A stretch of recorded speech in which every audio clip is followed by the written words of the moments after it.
Good afternoon, everyone. Allison Schaberg here with Consolidated Planning Group. If you are joining us for the first time, we're glad you're here. Today, we are talking about taking control of your financial future and 5 things that every woman should know about investing. This is a really great presentation, and we are happy to have Michelle Morris, who is right here with the CPG team.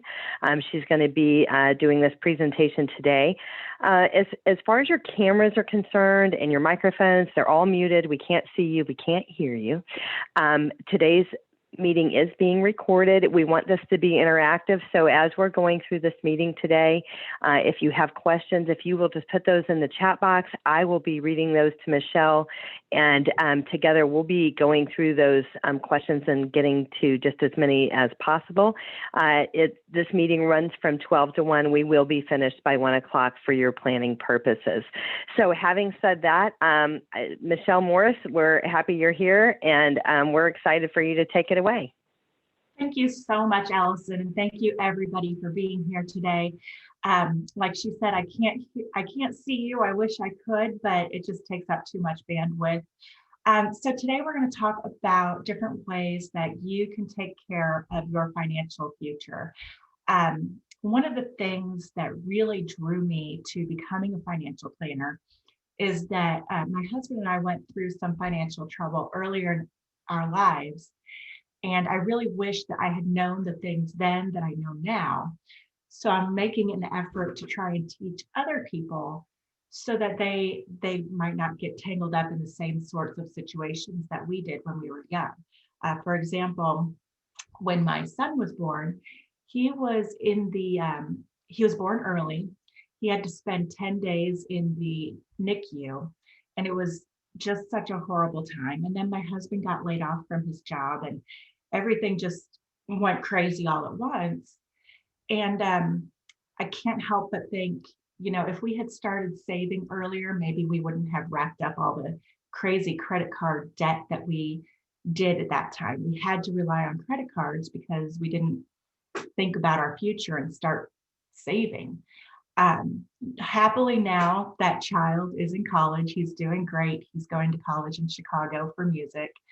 And we paid down that debt and learned a ton since then. And I want to help other people to learn and not have to go through things like that. So today we're going to talk about taking control of your financial future. And it doesn't matter what stage you're in your life, but whether you're just starting out or you're a multimillionaire type, we can help, and hopefully some of this information will be helpful for you. So we're going to look at 5 things that every woman should know about investing. So as we know, as women, times have changed a lot from when our parents were our age, when our grandparents, great-grandparents. Women have made incredible strides professionally and personally in the last half century. We're better educated, we have greater responsibility in the workforce, and we're often leaders in the household. We're not just, like it used to be, just the spouse or just the person who inherits money, but we actually create wealth now, and we're decision makers. We have more purchasing and decision-making power than ever before. And with all this progress, you ladies are now the primary breadwinners in over 40% of households. Yay! I know that many of you have already experienced some major financial transitions, like maybe career changes, divorce, death. Maybe you've received an inheritance, started a new venture in business, or have retired. And these changes often come with uncertainty about financial matters. Women's engagement in financial decision-making has also increased overall. The roles vary, of course, from household to household, but nowadays women are much more involved, and 90% of us will be financially responsible, for our families at some point in our lives. So The 5 things that we're going to talk about today is the fact that we as women have instinctive investor skills. We're going to talk about what those are and how they help us um, in our investing lives and why we need to get to work on those. We're going to talk about how life's other priorities can impact our plan, and the fact that women are more likely to take time out of the workforce. So we need to prepare in advance for that time. We'll talk about how having a family adds complexity to our financial lives and how you can plan ahead for some of those curveballs that life can throw us. How genetics as a woman account for us living longer and how we can plan for that. And then finally, a little bit about partnering with an expert, some myths and misconceptions about working with financial planners, and how we can help you create a strategy that will fit your goals. Of course, there's my contact information and Allison's contact information on the screen. I say there because my screen is over there. And you can reach out to us with questions after this anytime you need. So the first thing I wanted to talk about is how women have instinctive skills that are going to help with investing. In general, we're already ahead of the curve when it comes to the philosophies involved in investing. That's because we're more likely as women to have these traits that will help keep us on the right track. For example, if you compare a woman and a man, a woman is less likely to take financial risks. We have more of a long-term outlook. And when we invest, we kind of do buy and hold a lot more. We're less reactionary with financial news. So, if you hear about something going on in the market, you're not just going to rush to your financial advisor and make a bunch of trades and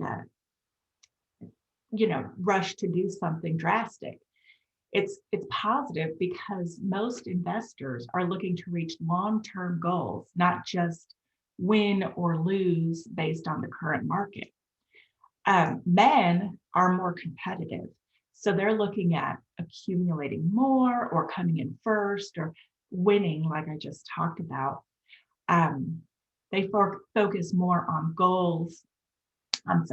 Women focus more on goals, long-term planning, preserving the money that they invest so that it can be there to help our families. And we look at money as what can it do for our families. It's not just how much can I get, but how it can serve us. And that's very important. That's a great investment strategy. So one way isn't better than the other, but the patience that women have will definitely serve you well. So here's why women especially need to create an investment plan and start putting their money to work for them. You've probably heard about the wage gap, that women working full-time make less than men, their male counterparts. You need to think about how over time this will impact your investing power. So let's say that both the male and female invest 10% of their yearly salary. Well, their yearly salaries are different. So 10% of the man's salary is more. And after 30 years of investing, you can see that the wage gap affects their investing power. And that's called the gender investing gap. That means you would need to either invest a larger portion of your salary or earn a higher rate of return to get the same amount as a man would have saved for retirement.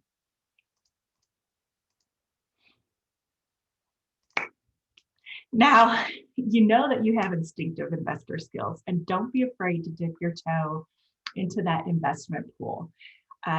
It might seem intimidating, but really we're here to make it smooth and easy. So if you work with a financial advisor, we can help you start putting your investor skills to work and guide you through investing for the long term. You might reevaluate where your money is going and see if it would be better to put better used in an investment or in life insurance or whatever we and you decide that you need. Maybe you keep contributing to your 401k, your other retirement accounts. It's great for you to educate yourself and be aware of the gender investing gap so that you can make any necessary changes to the amount you invest in your retirement accounts. And it will help you advocate for yourself and your work. Don't be afraid to ask your employer for an increase in pay and invest in your future accordingly. Another factor, Allison, did you have something? I was just thinking that, on your last slide, one of the things that I've repetitively seen throughout my career is that confused people don't do anything. So when it comes to dipping your toe in that water that you were talking about, busy, confused people don't do anything. And a lot of people, and if you feel this way, you're not alone, feel a little overwhelmed by the whole idea of investing because they say, I don't even know what I don't know, or I've got that on the shelf of the pile of things that I'm going to work on, but then like life happens and kids happen and everything like that, and then another year has gone by. Another thing that we see too on a pretty regular basis is that a lot of people have already dipped their toe in this, but they actually don't even know what they have. They just, they have money, just coming straight out of their check, and it's just this buy and hold, and it is where it is. We never evaluate it. We don't, quantify returns or see if there's any, adjustments and things like that. So if you fall into any of those categories, I just wanted to say that you're completely not alone. That is a very common thing that we think, but definitely when you're working with an advisor, an advisor is going to educate you on some of these things, so you're not going to feel like you don't know what you don't know, and they're going to help you take more charge of the direction and the trajectory. So I just because this is such a prevalent issue that we see in the industry, I just wanted to share. Thank you so much, Allison. The next point we want to talk about is how life's other priorities can affect your plan. For example, women are much more likely to take time out of the workforce to care for a loved one, like children or an ailing family member. And even if you don't take time out of the workforce completely, a lot of women will back down and maybe switch to part-time or take fewer hours at work so that they can care for a loved one. Being out of the workforce might be right for you, but it does have financial impact that you need to consider. And you need to think about how your extended absence from work has an effect on your long-term goals, what needs to be done in advance or after you get back to the workforce to make up for that time when you were gone. It's, of course, a personal decision that can be emotionally and financially taxing for people. But whatever you decide, there's no correct answer. There's no price you can put on staying home with loved ones. But there are some things that we can do to help you prepare financially. So since we as women are more likely to take that time away from work, let's look at how it can impact you. Calculating the impact is quite challenging. It's not just a matter of multiplying your last salary by how many years you're not working. That's just the beginning. You might earn less when you go back to work or while you're transitioning from part-time to full-time. And it impacts your overall salary growth over the rest of your career. If you're supposed to make X% salary growth per year and you take a break, that's going to affect it. When you're not working, you can't really contribute to your own 401k or other retirement plans. That impacts your retirement savings. Your Social Security, medical benefits could be affected. And not to mention the other impacts that it would have, like a gap in your resume, you're missing out on experience and networking opportunities, things like that, the knowledge gap, the promotions you might have gotten if you were working. Like I said, there's no right answer, and what you choose to do for your family is your choice, and we can help. You might think taking time away from work might ruin your chances of retiring at 65, or that you just have to max out your accounts. But that's not true. We can help you prepare for time away. There are things you can do like opening a spousal IRA, making adjustments to your 401k, or maybe just making small increases year over year to your 401 contributions. So it's important that you stay involved, like Allison said, you know, check and see what your accounts are doing, make adjustments as necessary. We can take a look at some of these options that you would have. For example, you could do a spousal IRA. What that means is if your spouse has earned income for the contribution year that exceeds the amount of your contribution, you can put money into a spousal IRA. For 2021, the annual contribution is $6,000. So let's say this is Cindy here, and Cindy is going to take 5 years out of the workforce to care for her mother. And her spouse is going to contribute $5,500 each year to a spousal IRA while she takes time off. So that would be a total of $27,500 added to her spousal IRA over those 5 years while she was at home caring for her mother. But because she invested in a moderate portfolio, now she's looking at a total of $104,600 over 20 years in that IRA. The money is growing even though she's not working. Now, of course, you should talk to a professional about this. There are restrictions and tax considerations, but we can help you through that process and make sure it's a suitable investment for your unique needs. Another idea, if you're preparing to take some time away from work, or if you need to catch up because you took some time off of work, is to look at your 401k retirement accounts, yours and your partner's, or any other retirement investments. You can increase the amount that you're putting in. You can look at the risk level that you're at and see if you would want to adjust that, which can be scary, but it also might help if you take on a little more risk for a little more reward. It depends on your life factors, your current age, how long until you would like to retire. You might want to think about just increasing your IRA contributions like a little bit each year. And that increase, maybe just 1% a year, can really add up.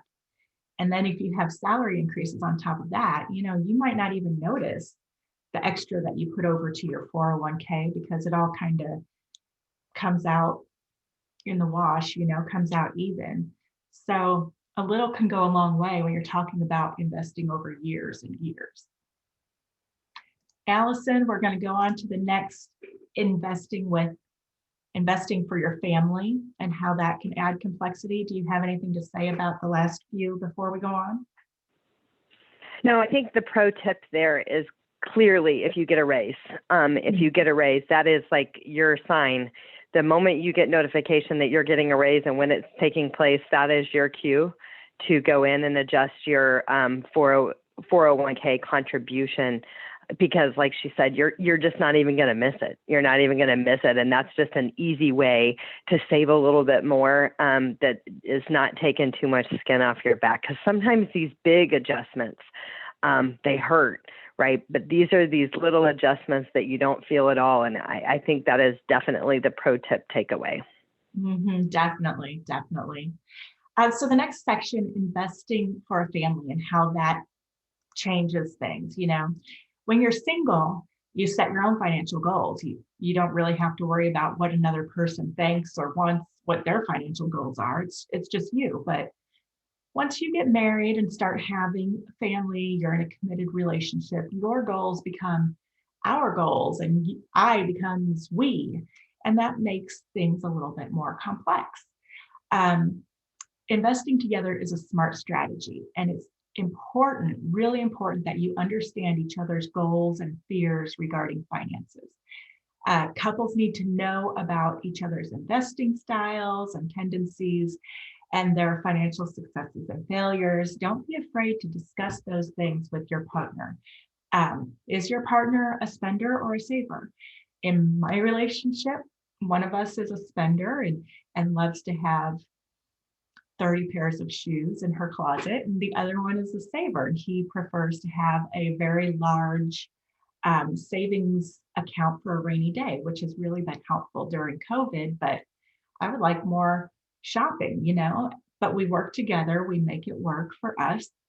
And it's really important. You have to work as a team. It's not uncommon for one person to be the one who like pays the bills or does more of the decision making about finances. But you have to at least talk and make sure that those decisions reflect your common goals. So work with a financial advisor, just develop your strategy. Once you come together with your partner and talk about your goals, we can help you develop a workable strategy for both of you. A little bit of saving, a little bit of spending, a lot of fun, whatever your goals are. Allison? Yeah, I think some of the things that we've seen here, and again, this is where an advisor comes in, is we have seen a truly divided household, maybe sometimes in an adversarial way, like where, the both of you just simply do not agree and it's not pretty.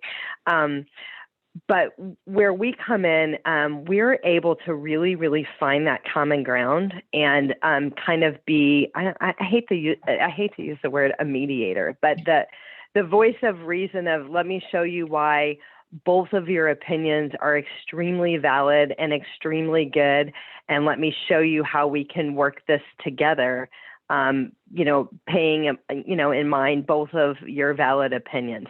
So we do a really good job at that. So if you find yourself in that situation, that's where we come into play, and we can help you make that go away without fights or disagreements or anything like that.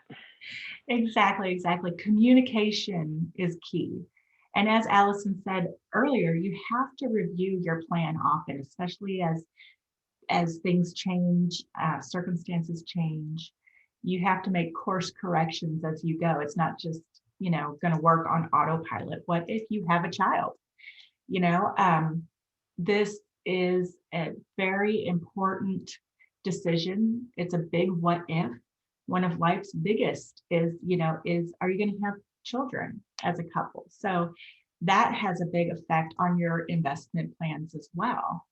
A common planning decision that you might have to think about if you have children is, okay, is this child going to go to college? And if so, how are we going to save money for college and also set aside money for our own retirement? So let's look at this example. We'll call her Ashley. She's not focusing only on getting ready for the birth of her new baby with diapers and the cost of crib and car seat and formula and whatever else, but she's also thinking about her family's future goals. So she knows it's important to stay on top of her retirement plan so that her child doesn't have to take care of her in the future. But of course, she knows that college is costly, and it would be more manageable if you start saving early, if she starts saving early. So this is a common planning strategy that families with children can use to save both for college and retirement at the same time. So for example, let's say Ashley's family has $400 a month to put aside for investments. They've looked at their budget, they've looked at their bills, they know $400 is what they can do. So maybe they put aside $300 into their 401k or other retirement account that they have, and then $100 per month in their education savings plan. And then as they go and they get raises, or they get a gift from their parents, or a bonus at work, they can increase that amount a little bit or add extra money in there. Then after 18 years, when their child is ready to go off to college, they can stop contributing to the college savings and instead keep contributing more to retirement. So using a plan like this, you can see how a family can adjust the amounts that they invest in each goal and keep going for each goal without, giving up one or the other. With 18 or more years until your little ones grow up and leave home, it seems like that's forever. I don't have to worry about that now. But you blink and they're grown up and you're fighting with your 17-year-old and your 20-year-old is off to college and things are just, time has passed that fast. So you need to take steps as early as possible to set your family up for financial success. Adding a new member of your family comes with a long list of responsibilities, and you really shouldn't try to do all of them at once. It's just too difficult. So take a moment with this slide and think about possibly a financial to-do list. You have to prioritize, tackle the most important items on your list first.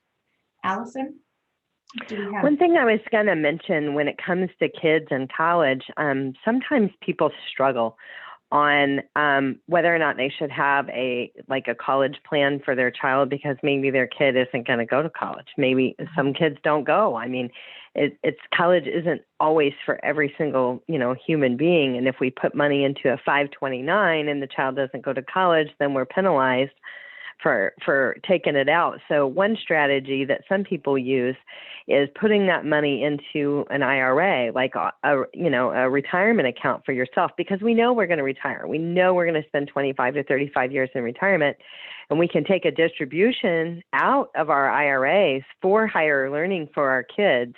But if our kids don't go to college, so what? We have more money in our retirement plan.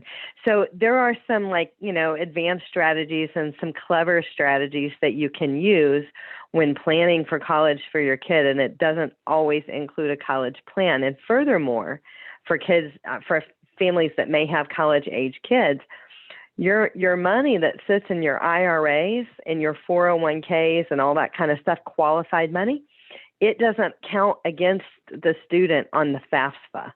So there are some other added benefits on that as well. Exactly. Now, don't go too far, Allison, because I'm going to need you in a second. But first, I want to look at the things that you should think about on your financial to-do list. Set a budget that will help you prepare for the extra costs of having a child. Review your health insurance policy. Think about life insurance, how much you have, how much you should have. Think about estate planning. It's not just the two of you anymore. Now you need to think of how you can leave money to your heirs. You might need a will, a trust, maybe a special needs trust. You want to take care of your children and their financial future as well if anything happened to you. You want to discuss your goals with your financial advisor, of course, so we can help you plan for financial success.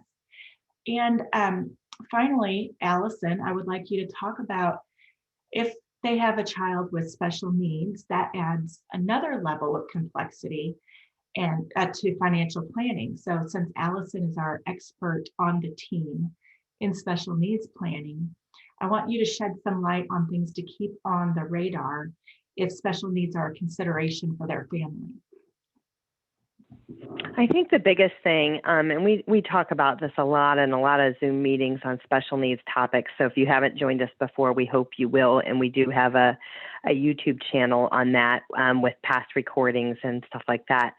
But I think the biggest thing when it comes to having a special needs child, if you have a special needs child that might need care for the rest of their life, not just yours, it's almost like a third retirement if you're married, a third retirement because you've got husband and wife and then this special needs child.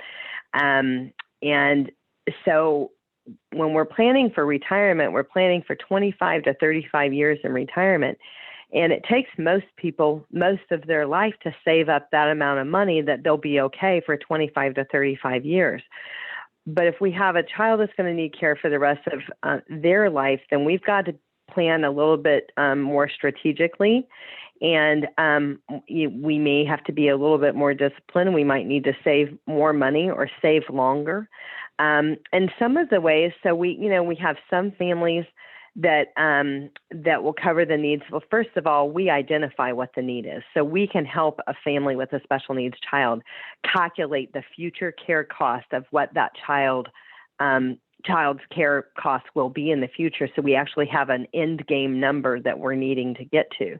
And so once we have that end game number of what we need to get to, then we can make recommendations of adjusting your plan accordingly. So some people cover that need with existing assets because they have plenty. They have plenty of assets to live 25 to 35 years in retirement, and they have plenty of assets to fund the special needs trust. But for those that don't, there is a strategy of filling in the gap and using life insurance proceeds to fund a special needs trust. And basically how that works is parents have life insurance on their own life. And if something happens to either one of them, then the beneficiary of that policy is a special needs trust for said child. And so that is another strategy and then another way around it. And, those policies have the potential to provide that level of assets that are necessary for that future care. So those are, we start getting convoluted in the weeds with the special needs stuff, and definitely where that's, we do a lot of that. So we're happy to help you if that's your unique situation. You haven't, met with us before. You haven't seen some of our other webinars. We're happy to go deep and wide with you on your unique situation, help you do those calculations, and even down to a Social Security analysis to tell families when is the best time to turn on your Social Security. That is especially important for families that are a one-income household because we have moms staying home with kids. And also especially important if we have a disabled child that will be eligible for benefits as well. So we can go deep and wide with you on that as well. Exactly. Thank you so much, Allison. I mean, we at Consolidated Planning Group, we really work as a team. It's a group effort. We are all there for each one of our clients. And Allison truly is the expert on the special needs planning. She's amazing, amazing. So let's look at an unexpected life event, divorce. Nobody knows for sure what life holds, what the future holds, but it can really have a huge financial impact. And so you need to think about working with a financial advisor to help you plan accordingly if a divorce should be on its way or has just happened. Or approximately 41% of first marriages end in divorce, and that's a staggering statistic, but it's out there and it can't be overlooked. So you have to address what if. It's costly, and that cost can vary with each situation. It might be a surprise, it might be a mutual decision. It takes an emotional toll and an expensive toll on your life. It might impact your overall lifestyle, along with your current and future financial situation. Because many women aren't as involved with family finances, they might not know what to do if they are in the situation of divorce. So that's another reason it's so important for you to be involved, to know what's going on. It can happen at any stage of your life. And like I said, it changes your financial goals. So if you can, it's very important that you consult a financial advisor before and after your divorce. Maybe if you know it's coming, or if you're working, it's a mutual decision. We can help you make sure that you stay on the right track, even through this tough situation. We can help you create a new financial strategy based on one salary rather than two. Your current assets, what assets you will have after the marriage. You might need to review your Social Security benefits, understand what you're eligible for, look at your retirement investments, make adjustments there. Watch and protect your credit rating. Make sure that you cancel joint accounts, maybe remove users from your credit cards, get a copy of your credit report. Understand tax implications. When you're splitting up your assets, you don't want to take on all of the taxable investments while you give your ex the pre-tax ones or the tax deferred investments.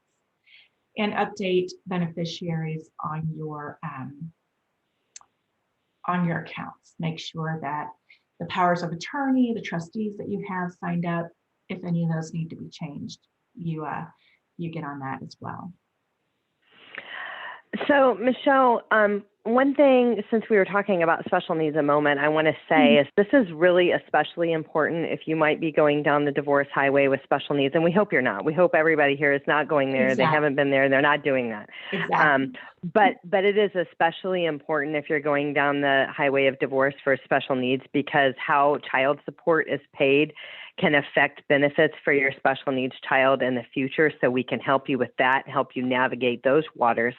One thing that I wanted to mention about Social Security and drawing off of a spouse's record, the rule is being married for 10 years, okay? So you should just be aware of that if you have found yourself as, staying home and raising kids or whatever, and you don't necessarily have a work record through the Social Security Administration. Once a person has been married 10 years, they have the ability to draw off of the spouse's record as long as they don't remarry. Not the spouse, as long as you don't remarry, you can draw off of the spouse's record in the future. And that may be a super important consideration for your own retirement. So all of those things are super important. And a big one on the end is update the beneficiaries. One big misconception in this industry is that people say, I have a will. My will spells out everything and everywhere where it's going. And that is maybe true for all things other than policies and investment accounts. Okay. So life insurance policies, 401ks, investment accounts, mutual funds, whatever you have, they have a beneficiary tied to them. And whoever the named beneficiary is whoever gets it. It doesn't have anything to do with what you said. Even if your will, even if you got an attorney to say in your will that all life insurance proceeds get paid to X, it doesn't matter, because whatever the beneficiary designation is on that policy with that particular carrier is who the money is going to be paid to. And so we've actually seen scenarios in the past where benefits were paid to an ex-spouse or an ex-friend or an ex-something because life got busy and people forgot to update that. And also, life changes. So what you did 5 years ago or 10 years ago when you took your policy out, your viewpoint and your assessment of who the beneficiary should be may have changed since then. So just, make a note to look at it and ask yourself right now, do I know who all of my beneficiaries are on all of my accounts? And if the answer is, I'm not totally positive, then you better check all of them. Exactly. Okay, we're getting to the tough slide for myself. I'm going to get through this without getting teary-eyed. Another unexpected life event that you need to prepare for is disability. Unexpected disabilities, especially, of course. This is my mom, Jane. She was diagnosed with ALS. Many people think that, oh, I'm fine, I'm healthy, this sort of thing is never going to happen to me, so I don't need to worry about it. But she is proof that a chronic disease can get anyone. She was only 65 years old when she was diagnosed with ALS. She was relatively healthy. She didn't smoke. She exercised regularly. She loved gardening and going for walks. But within 3 years of being diagnosed, she passed away. She spent the last 9 months of her life in a full-time care center. 1 in 4 adults have a disability, according to the CDC, but only about half of working adults in the US have disability insurance. So my parents, like many of their generation, they don't really like to talk a lot about money. They keep things really close to the chest. It's, a big secret for some reason. Obviously, she had some kind of care insurance, long-term care insurance in place because they had no trouble keeping her in this care facility for 9 months. And my stepdad stayed with her every day, every night. I mean, he basically moved in as well, especially during COVID, because they weren't allowing visitors to come and go. So he said, well, what if I'm not a visitor? I'll just stay here. And they allowed him, and it was worked out fine.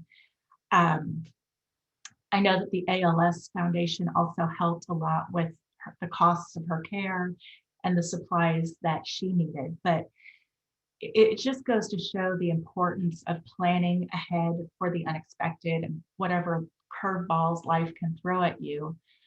Because like I said, nobody ever thinks that this could happen to them, but it can, and it does. And that's my beautiful mom to show you that it can happen. Thank you for sharing that with us, Michelle. It has been said before from a disability perspective, so when they say 26%, so the stats are that a person is more likely to be disabled by age 65 than they are to be dead, okay, to be frank. And so what we're talking about is saving and investing for your future, but where does that come from? That comes from your income. So what I would argue is that your ability to earn an income and that income to continue coming in is actually the biggest asset that you have. So you take an example, you make $100,000 a year. I mean, in all of those years, well, if you don't have your disability properly in place, either through your employer or outside of your employer, if you become disabled and your income stops, then that also stops your ability to continue your saving and investing program. So it is important to understand that the biggest asset you have, I don't care how big your assets are, the biggest asset you have is the ability to earn a living and to keep that money coming in. Yes, exactly. So it's so important to protect that ability to make money, to ensure that ability. Okay, bye, Mom.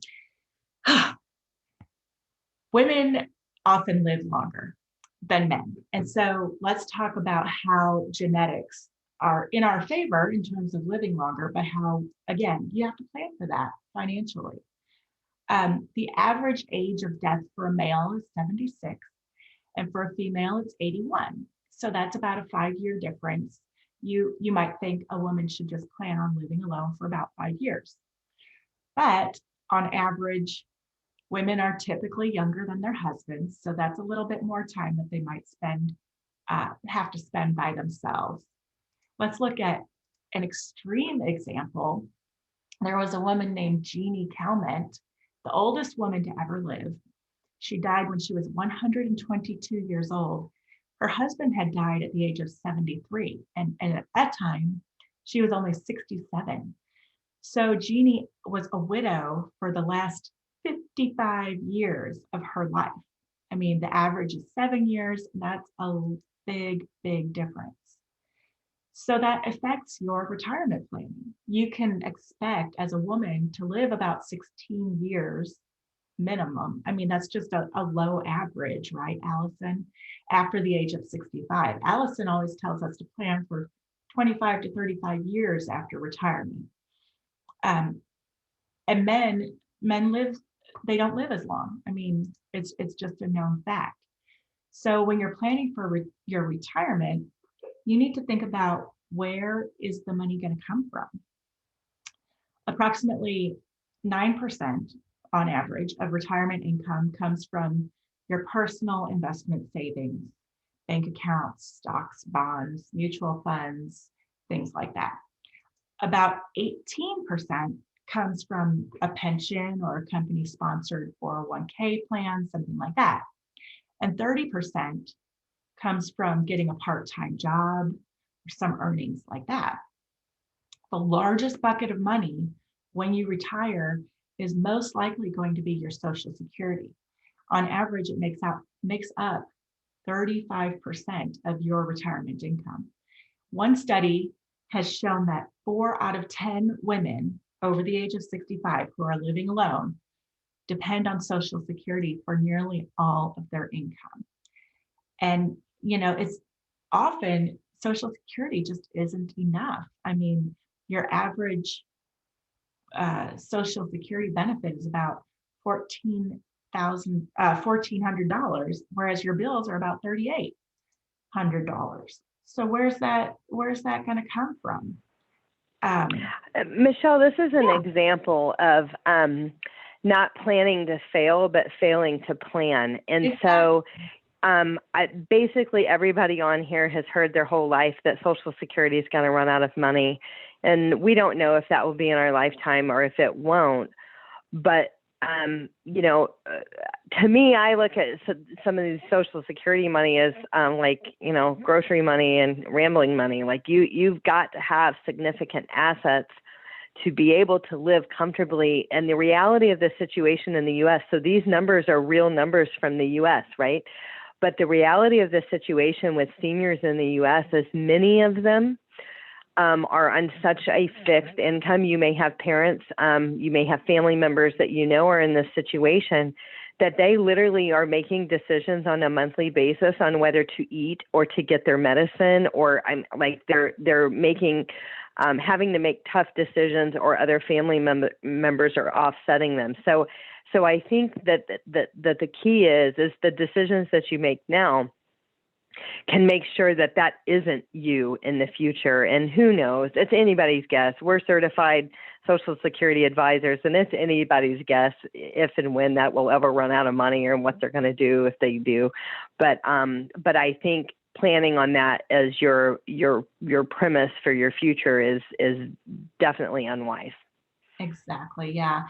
And Allison talked earlier about a Social Security analysis that we could do for you that will help you figure out, when you should take Social Security, how much it would benefit you, with every year past your full retirement age that you postpone starting Social Security, your benefit increases by 8% up until the age of 70. So we can help you take a look at that, when the optimal timing is for you, how your spouse's benefits versus your benefits work together, things of that nature. Allison, you want to talk and sometimes it's not as clear. Like some people say, well, don't I just know if I just wait till 70, it's the best time to take Social Security? And we have a definitive software that breaks it down right down to dollars and cents on the differences. And when we have people that are, varying ages or varying work records and things like that, it may actually be in your, best interest to take it earlier versus later. So it's not just, well, if it increases 8% a year from full retirement age to age 70, it's just a no-brainer that 70 is the best one, because sometimes, again, filing off of a spouse's record, you can delay turning yours on. You actually get some, but you delay turning yours on and get that 8%. So it's definitely worth it. And it's cool. That software will show, like, okay, well, if you do this, it's going to, over time, it's going to this many $100,000 benefit to you over that time. So it really gets it down where people really want to see it. That's for sure. I think that's an age-old question. So if you've been having that question, you're definitely not alone. Exactly. So just as we wrap up this section, plan to outlive your spouse if you're a woman. Plan for retirement income besides Social Security, because that is not going to cover everything you need. And work with your spouse to determine when each one of you should begin collecting your Social Security benefits. And of course, work with your financial planner to help you analyze that and figure out those numbers you need to know. Okay, the last Michelle, section. Yeah.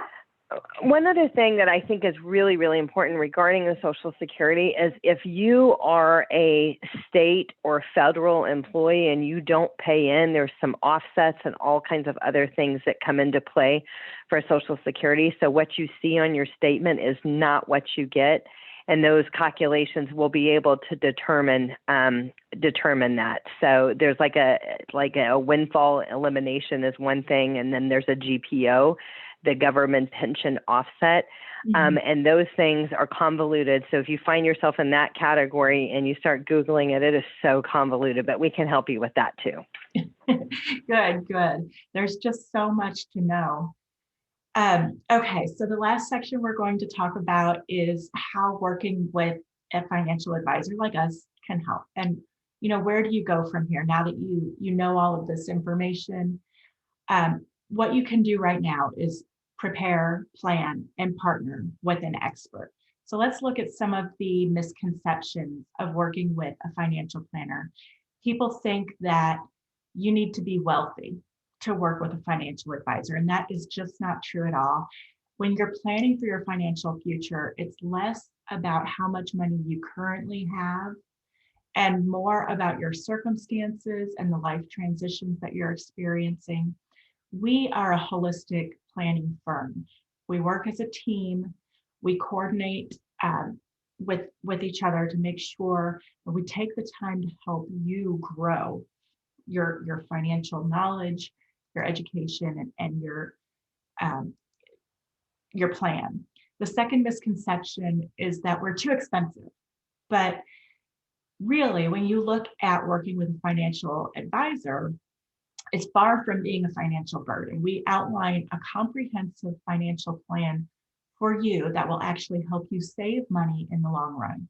You can identify areas where maybe you're more efficient with your dollars. You might refinance a mortgage, raise your deductible on your homeowner's policy, reduce income tax withholdings, things like that. Just little tweaks, little turns of the knob, so to say, that you can do that would really have a large impact overall. We can help you identify benefits maybe that your employer provides that you might have overlooked, like a match on your retirement plan or a health savings account. So we definitely are worth the money, and we help you make more, far more. The third misconception is that a financial advisor is going to tell you to stop spending money, save everything, invest everything.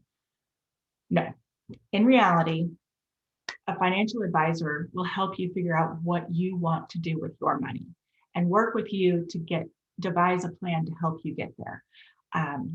If a comprehensive financial strategy is designed to help you, it's going to be designed to aid you in the areas of your life that are most important to you. It's personalized. It's your plan, not mine. I would spend all of my money on traveling and hanging out with my friends if I could.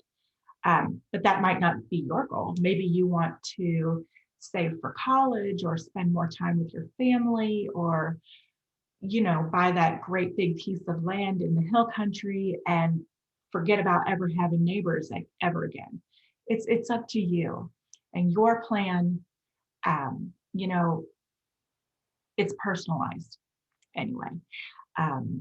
We work hard, we play hard, and we're here to help you make careful decisions about your investments, get your money set up in the right buckets so that you can enjoy your life to the fullest. The next misconception is that financial advisors only help with retirement. No, as we've mentioned already, we can help you save for a down payment on a home, talk about college savings plans, talk about special needs planning, inheritances. We can provide guidance on many, many topics. Finally, people think that once you hire a financial advisor, that's it. You can sit back and relax and not have to do anything. We've hit on this already.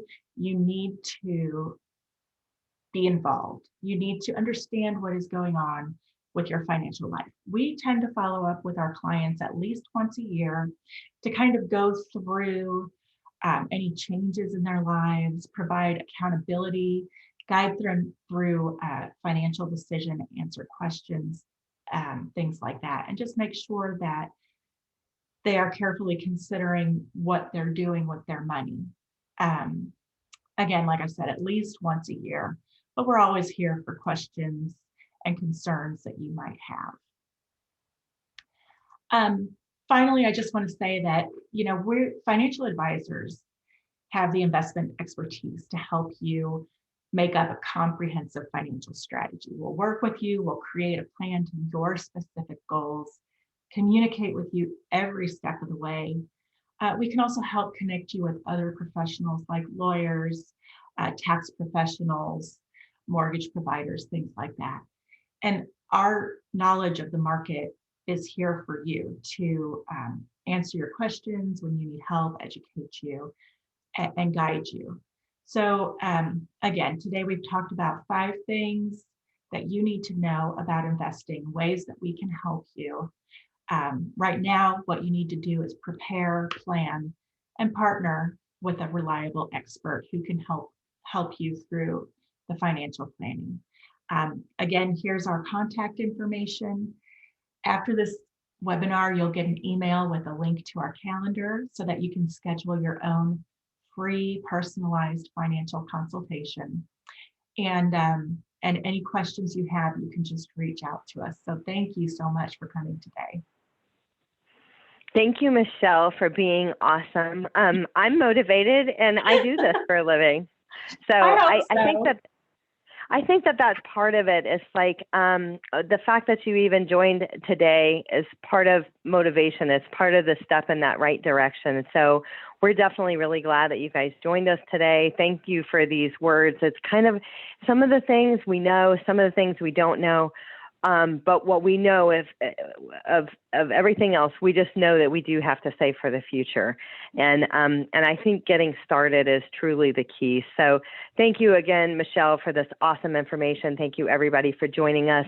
As she said, you will get an email later today, and that email will have the link to this recording. So if you had to jump off and jump back on and you need the recording, or you want to share the recording with somebody else, you can feel free to do that. But we're glad you're here. We're glad to help you any way that we can, and we hope you'll join us next time for another webinar.